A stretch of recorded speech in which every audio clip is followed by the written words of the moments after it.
Masaganang buhay at magandang araw po sa inyong lahat. Gusto po ba ninyong magtanim ng strawberry pero wala kayong enough space, sa Metro Manila kayo nakatira? Yan po, sa mga bote po ng mineral water ay pwede po kayong magtanim ng strawberry tulad po ng aking ginagawa. Ano? Dati po meron lang po akong 3 mother plant. Tapos yung runners po nila, siyang aking tinatransfer. Ano? Ito marami na po ngayon itong ating mga tanim na strawberry sa mga bote ng mineral water. Marami na po akong na-harvest dyan, ano? Meron pong maliliit na bunga, meron flower, meron pong ready to harvest na, ano? Sa mga bote lang po ng mineral water na katanim itong ating mga strawberry. Napakadali pong alagaan at patubuhin ng strawberry. Yung pong ang paglilipat tanim po nito, yung pong kanyang pinaka-runners, no? Magkakaroon po kasi ng parang hanap tayo ng runners, ano? Ano ko kasi lahat ng mga runners dito. Ito, meron isang maliit na runners dito, no? Papakita ko po sa inyo, i-close up natin ang camera. Tingnan po natin, ano, yung ating mga tanim na strawberry. So yun po, ang gaganda, ang cute. Ito, ready to harvest na po yung mga yan, ano? Meron pa po siyang maliit na bunga. Ito, may maliit na bunga pa. Yan, pero ito ready to harvest na po yan.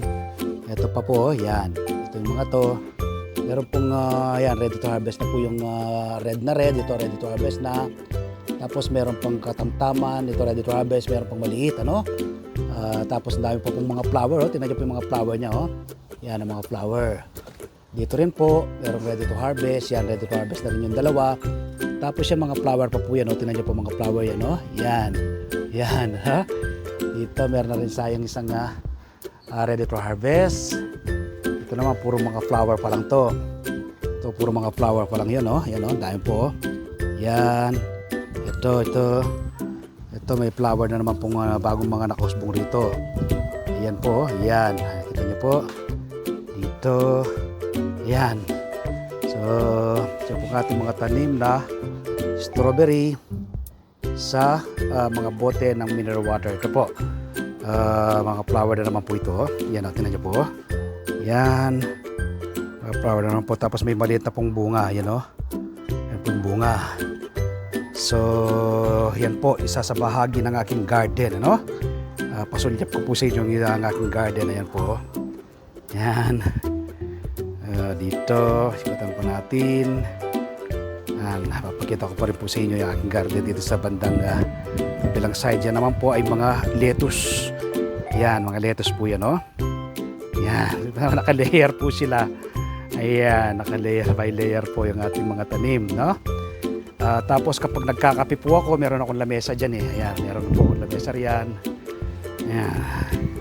Ayan, lamesa. Kapag kayo nagkakape, nagmimerienda, minsan nahabutan na ako ng dito na rin ako kumakain, ano, dito sa ating garden na to. Yan, tingnan niyo po, luntian yung ating garden, ano? Yan. So, yan pa po yung ating garden, ano? Tapos, pulpak na naman po yung bunga ng ating mga tanim na talong, oh. Tingnan niyo po, oh. Kaka-harvest ko lang isang araw dito, yun. Ngayon, nandaan na naman pong bunga na pwedeng i-harvest. Sili, yan. Layer by layer, zucchini, meron po ako dyan. Yan, layer by layer po sila.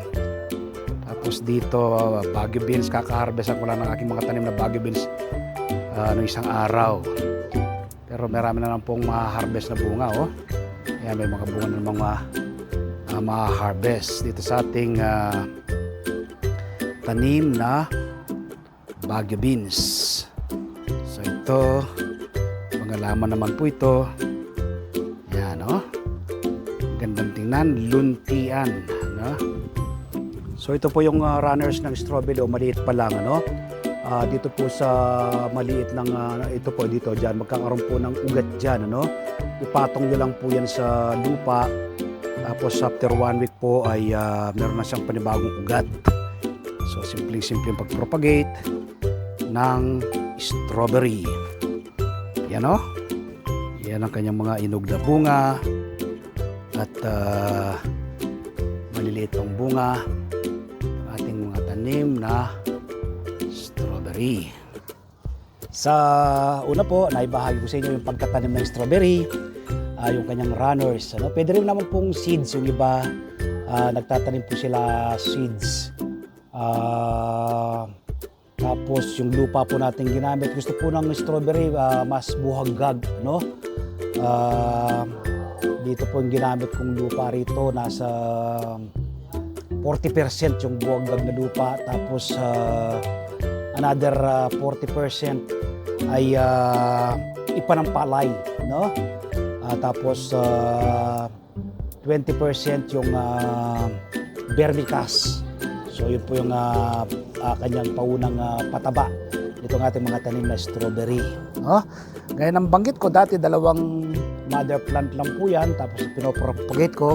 Ito naparami ko na, meron pa pong naka-separate doon, na nasa mga bote rin po ng mineral water. Magtanim din po kayo, kapag po kayo nagtatanim ng ganito, mga fruit-bearing trees, green leafy vegetables, hindi ka po maapektuhan ng mataas na presyo sa merkado. Hindi mo nga mapapansin kung mga tumataas ang mga presyo ng gulay, presyo ng prutas dahil may sarili kang tanim, tapos ay makatitiyak ka na masustansyang pagsasaluhan ng buong pamilya at siyempre makakatulong ka pa sa pagpreserba sa ating inang kalikasan. So, invite ko po kayo this coming Sunday, panoorin po ninyo yung aking TV show, Masaganang Buhay. Umi-air po yan alas 7 hanggang alas 8 ng umaga sa 1PH Signal TV, Channel 1 ng TV5. Napapanood din po sa RPTV, YouTube at Facebook. Tapos kapag araw naman po ng Martes, meron po akong column sa nangungunang payagang Tagalog sa ating bansa, Filipino Star ngayon. Umaga po kayo ng kopya ng PSN. Sa akin pong column ay isinusulat po ang iba't ibang do-it-yourself tips at iba pang sikreto sa pagsasaka.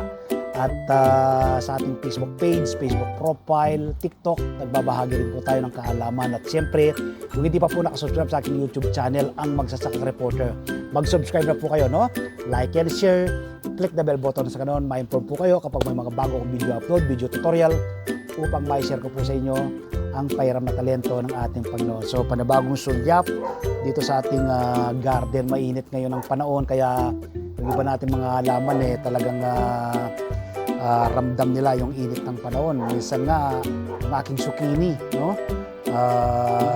makikita mo kapag tanghali, parang nalalanta yung daon, pero nakakapag-survive naman po sila, aking mga tanim na zucchini. Sa mga susunod pong mga araw ay i-update ko po kayo. Galing po yan kay Ma'am Jo, yung seeds ng aking zucchini. So, don't forget, this coming Sunday, Masaganang Buhay. Napapanood po sa 1PH Signal TV, Channel 1 ng TV5, alas 7 hanggang alas 8 ng umaga. Maraming salamat po. Happy Farming. God bless.